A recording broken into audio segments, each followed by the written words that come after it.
All right, I want you to travel with me back in time. Let's go back to grade school, 5th, 6th grade. Snow days, if you didn't have snow days, the weekend, whatever it may be. But you just found out that you have a whole day to play whatever game you want. Doesn't matter. You get to play it. What are you booting up? What are you putting in? What are you going to spend that time hanging out at home, inviting friends over to play a game with you, sitting, trying to get through a story that you wanted to play for a long time? What is it? That is the question I have for you today. And I know for me, one of the games that I spent a great deal of time in was Ocarina of Time. Ocarina of Time was like my favorite game growing up because it was the first story that I got to interact with on such a level as that. It was so unique, it was so powerful, and I loved that game. And I feel like as time goes on, we kind of lose sight of that kind of gaming because of increase in, well, one could be responsibility, so we don't have the focus we used to.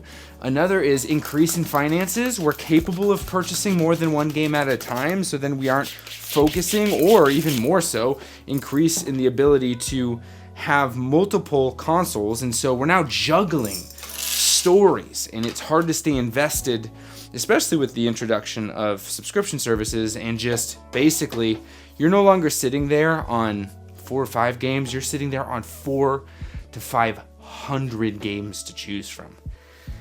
That's crazy. And so as of late, we've been talking about the subscription services and how they might be a little bit more detrimental than good for some people. I know myself, I definitely deal with gamer and decision fatigue because I'm playing so many games at once, or worse yet, I have too many options, so I'm playing a bunch of games.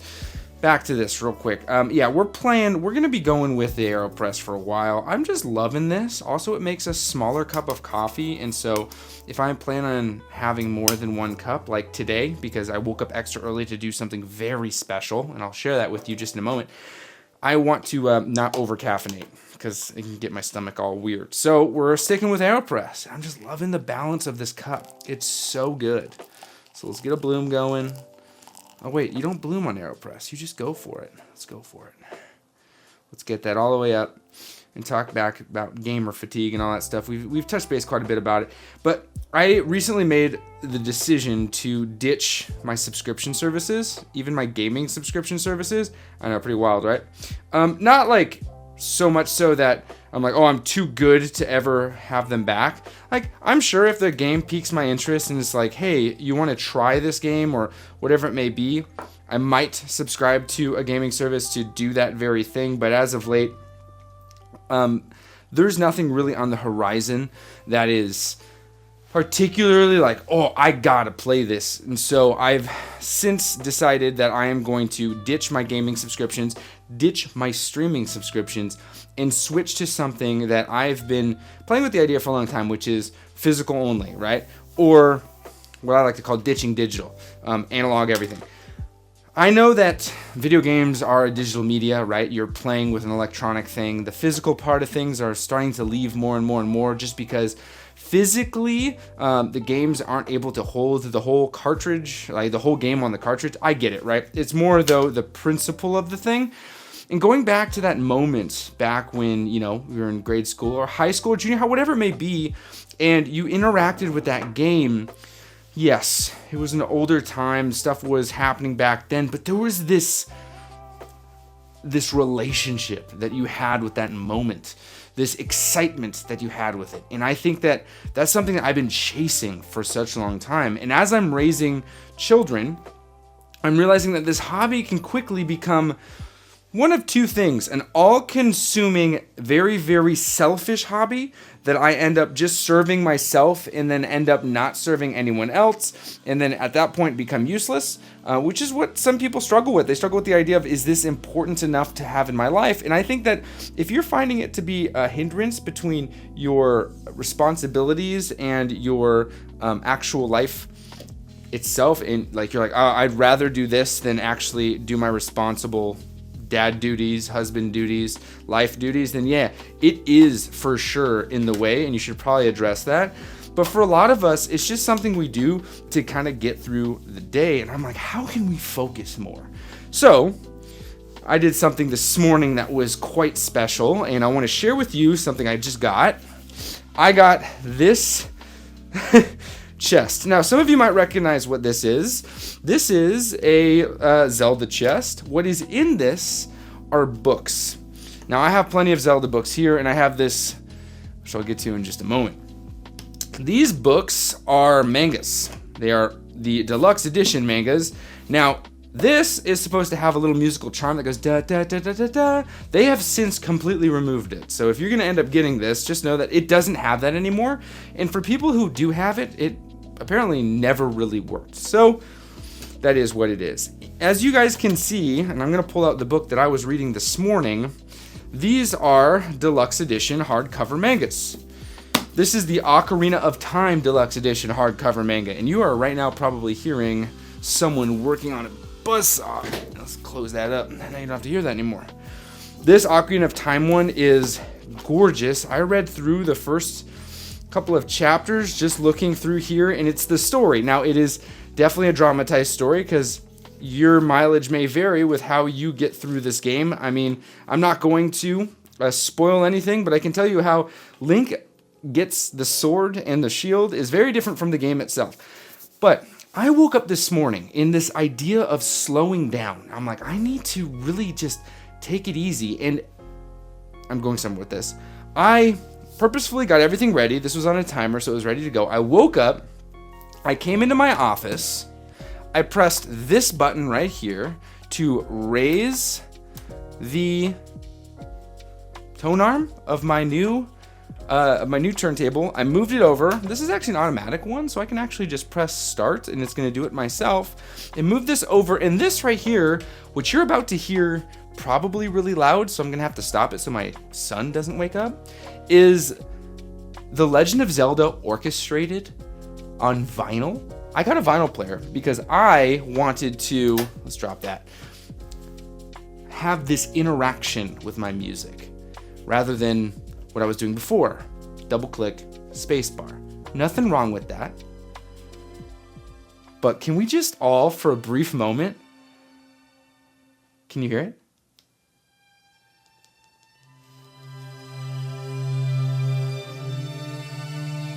I mean, what are we gonna get? What are we gonna get?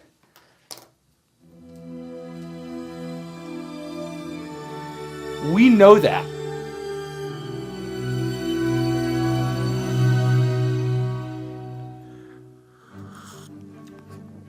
Imagine waking up, cracking open Ocarina of Time, reading it with a fresh cup of coffee,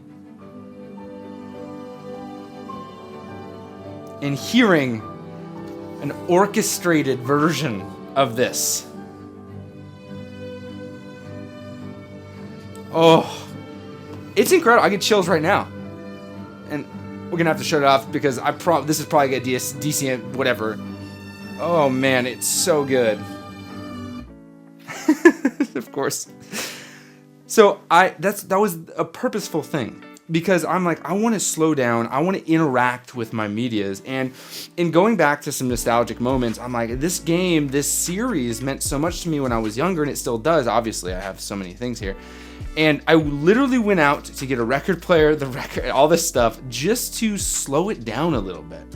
Get rid of these massive, huge, ginormous libraries that I don't actually interact with, that I passively allow to enter into my day-to-day and just as passively allow it to exit my day-to-day. And I wanted to be more intentional with what goes into my ears. I want to be more intentional with what goes into my eyes. And I wanted to be more intentional what I actually tangibly do. I mean, with coffee, for instance, I already I'm someone, oh, by the way, this has like Ocarina of Time, Oracle of Ages, Oracle of Seasons, Majora's Mask, A Link to the Past, The Minish Cap, Phantom Hourglass, and The Four Swords. Pretty sick, right? I know, links below. But I already am someone who does so much manually with my coffee, and I'm like, how can I take this? How can I extract this idea of manual very, very analog style of doing things and apply it to other areas of my life that have become wildly automated, so much so that I am basically just spending money and then not really actually partaking in this actual thing. And so with games, I thought this subscription service thing for me, and maybe for you, let me know in the comments, has become tedious and overwhelming. I mean, how many of you guys have subscriptions to Game Pass Ultimate, as well as PS Plus Premium and Nintendo Switch Online, as well as Netflix, Hulu, HBO, all these services, but you can't seem to find something to play. You certainly have a hard time finding something to watch, and you sit there going, I almost don't like any of this because there's too much. I know, right? Well, I did a lot of math in my previous video. I talked about the different types of, services and what I'm ditching. But what it comes down to is, over the past decade, right, we've all been a part of these subscription services to a certain extent. And, there's that phrase that you're going to own nothing and you're going to like it, whatever it may be. But that starts to become something that I realize as I'm starting a family isn't something that is shareable. I can't share with my kid a game that is on my subscription service unless they themselves have that subscription service on their own console, in their own setup, with their own room, away from me, right? Now, if I want to share a Nintendo game with my daughter, she comes into my library and she goes, hey, I want to play a Nintendo game. Let me scroll the library and see what I want to play. She picks it, she plays it, and there's an interaction there. Whether it's, Dad, can I play this game? Can I borrow it? Interaction with the library itself. There's something just special about it. Rather than flicking through a catalog and being like, I'm going to conveniently pick this. Yes, there's certainly an element of convenience that exists that I do participate in with certain games. Mario Kart and Super Smash Bros. Are almost always digital because I want to be able, at a moment's notice, to be able to challenge somebody wherever I am. That's why those are that way. And I carry games with me too. But when it comes to interacting with a story, it is so much more satisfying to be able to finish. Recently, I decided to go on a journey through Donkey Kong Country. Challenging game in its own right. I played 2 streams. I finished it. It was extraordinarily fun. I decided to allow myself to use the reset function so that I could get through it in 2 streams, because if I didn't, I don't think I would have been able to manage it. The final boss is a little tricky. And I really enjoyed that experience. And it was the only game that I played through on stream. And outside of stream, I've started to incorporate that idea that I'm just going to play through one story at a time and allow myself to enjoy that story throughout. I have one streaming game, and then I have one off-stream game that I'm enjoying that story so I can be a part of it. And I realized that that kind of interaction, for me, only came from intention. And intention is something that I think, as parents, is really important, to intentionally interact with things around us. Because the more we passively do it, the more we realize that we wake up at whenever you wake up. I wake up super early, but you wake up whenever. You scroll on Instagram, you look at a couple YouTube videos, and then before you know it, it's lunchtime, and you're like, holy smokes, where did my day go? What happens if that kind of interaction doesn't exist? What happens if you don't have movies to just scroll through a library of? You don't have 100 shows to watch? What happens when your show is only on during a certain time of the day? What happens? Well, it's specifically why I decided to ditch some of the streaming services and start to acquire movies. I just got Howl's Moving Castle. This is going to be my first Blu-ray that I've purchased in 4 or 5 years. The first of what I hope to be many, so that I have a library that then my children can be like, I'm gonna go to the library, whether it's real or mine, and say, I'm gonna go and pick up a game. I'm gonna go and pick up a movie. I'm gonna go and pick up one of the mangas, whatever it may be. And they're able to interact with the media and decide that I'm going to intentionally spend this time. I think where a lot of us maybe start to have this feeling of am I wasting time, is because of the decision fatigue that exists.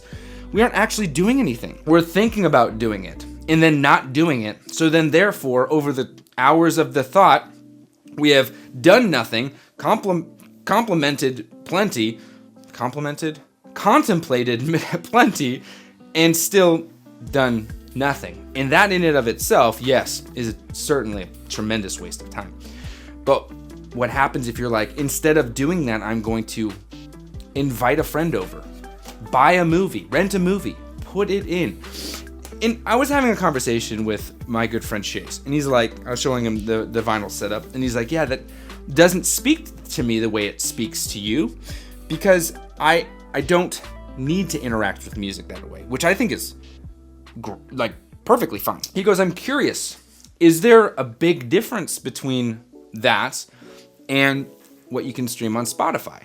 And I said, there is probably at the thousands of dollars level, yes, probably a difference. But as my setup stands, no, I can easily find this on YouTube for free or on Spotify for whatever amount a month. But the difference for me is that if I want to sit down and listen to this, it is a conscious effort. It's no longer a passive decision. And in trying to reset everything, I'm trying to make most of my interactions conscious ones, especially ones that can tap into something pretty special, like a memory or an experience. I want those to all be conscious. And for me, that's what this does, the specific medium of vinyl. Could I have gotten CDs? Absolutely. Will I someday? Absolutely. Because of the same thing. Now, someone might say, well, can't you just choose the album and then press spacebar and consciously do it? Absolutely. Yes. The difference for me is there is a process. Just like making a cup of coffee here. I could go down the street and go to my favorite coffee shop and purchase a delicious cup of coffee every single morning. Easy peasy. It's a little expensive. But it's easy, right? But there's something special about the interaction with the actual thing itself. And that's where video games, I think, shine. And where a lot of people who don't understand video games don't get it. They're just like, it's a waste. You're sitting there playing a game, leveling up a character when you could be leveling up your life. It's like, it's not the same. For a lot of us, it isn't, I'm going to level up a character instead of leveling up my life. It's, I'm going to interact with a beautiful story. I'm going to engage in this. I am going to move through this time space, whatever you want to call it, and progress and find things and discover things and solve things and conquer and do this, that, and the other. And that is what that is. Sure, there's the mundane, there's the repetitive, there's the stuff that people might consider a waste of time, whatever. But I think that there's something very special about the art of video games and the interaction, but it has to come at the intentional intersection. And for me, that's why I did this. Because as a father, I don't ever want my kid to look or think, oh, there he is, sitting wasting his life away. But then I would rather than be like, oh, I want to do this thing with, next to, whatever it may be. Often my buddy Chase and I will be playing multiplayer games online and then go, oh, our kids need us, and then go and sit on the couch, cuddle with our children while we are then playing individually a game that our children can watch on our Switch with us. And then there's that moment, that special bonding moment, or sharing a game with my daughter. I share Super Mario Wonder with her. She grabs the cartridge, she puts it in her Switch, and we go back and forth. If it was digitally, and I thought about it, I'm just gonna buy it digitally on her system. It removes an interaction. It removes a choice. It removes that. And I know that there's such thing as decision fatigue, as we talk about it regularly. And some decisions you decide, like, I just don't want to make that decision. Why I wear the same thing almost every single day, because I don't want to make that decision. Clothes aren't important to me. And maybe some of this isn't important to you. Maybe the digital physical conversation isn't important to you. And convenience is far more important to you than the thought of owning something in physical form. Right? Because at the end of the day, like, it's all worthless. Truly and honestly, like, naked I came into this world, naked I'll leave it. There's none of this is meaningful in the grand scheme of things. Grand scheme of things? Right? I'm not saving the world with Pokemon. Why? Okay? Like, I'm not. Maybe I'm saving Pokemon. I don't know. Probably not with that certain thing. I don't think you can save Pokemon at this point. I think it's beyond saving. But I'm not saving the world with this stuff. right? Yes, I'm supporting businesses like 8-Bit Books, or not 8-Bit, Bitmap Books, which I have a ton of. But even that, my daughter comes downstairs, she wakes up and she enters the library and she sees, I guess that's what this place is called now, the library. She enters the library and she looks and she sees her dad listening to music, reading a book, playing a video game, not just mindlessly doing something. A decision. This morning she came downstairs, she saw me doing this. She helped me turn on the music, and I had to flip the vinyl over, but she helped me start the second track. And then she crawled onto my lap and I read Ocarina of Time to my daughter. Those moments are the ones that us as fathers love. I mean, amazing. How important was that to her? I don't know. Will she remember it? She, can I have some chocolate milk, but will I? Yeah. And it was all because of the intentional moment I decided to create. And I think that is what it comes down to. Like, all of these things, this is a very, very huge departure from a lot of different mediums. And, some would be like, it's more expensive. It's so much cheaper to do subscription service. Maybe. I ran the numbers last video, and if I run in this video, you can easily tally up everything together, and if you subscribe to all of them, you're spending about $120 a month, okay? $120 a month, excluding, I excluded Nintendo and Disney Plus, because those were things I paid for a year of. Nintendo I'll continue because the games that they release on it aren't ones that are like, they have some demos, but they're like NES. I can't get them anywhere else. I can't purchase them. They're there. And, some would argue that PlayStation Plus is the same, and it can be in some ways, but for me, it is what it is, right? I don't play the PlayStation Plus once as much as I thought I would, and so that one's gone. But when it comes to, you're spending about $120 a month, okay? If you get that all together, you're looking at, what, $1,440 a year? Sure. That's not a tremendous amount in the grand scheme of someone's salary over the year, of average, salary over the year. You're not going to be breaking the bank for $1,400 a year, but you add that up over the course of 5-10 years, which is what we do. We've had the Switch for 7 years, right? So if we just put that all together over the course of 7 years, now we're looking at some big money. We're looking at 10-15 grand's worth of money. That over the course of 7 years, if you had 12 grand, how much would you have spent on purchasing movies and television shows, video games, alone, by themselves, maybe reselling them,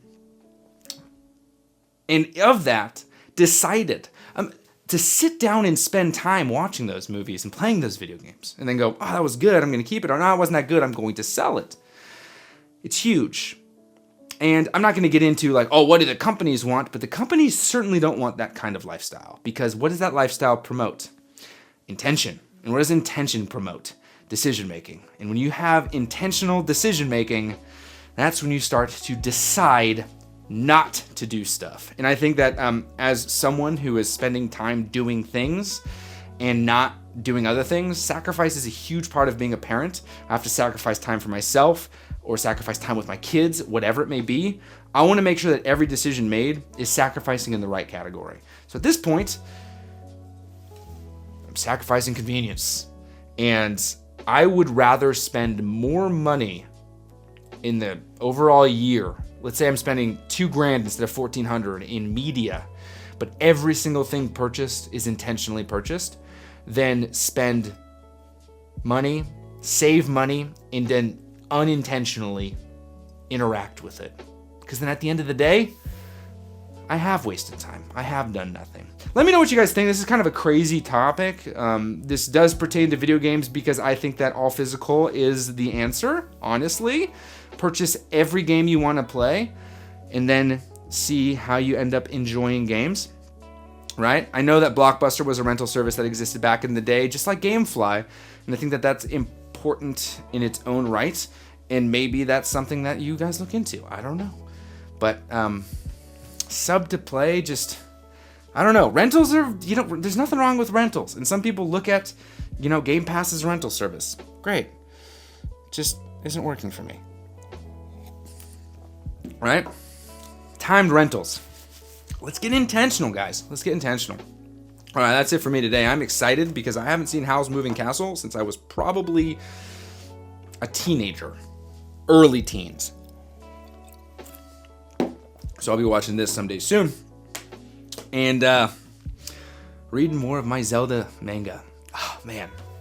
All right, well, I think that the only way that we can possibly finish this is by starting up the turntable. This is the Audio-Technica ATLB 60X Bluetooth, right?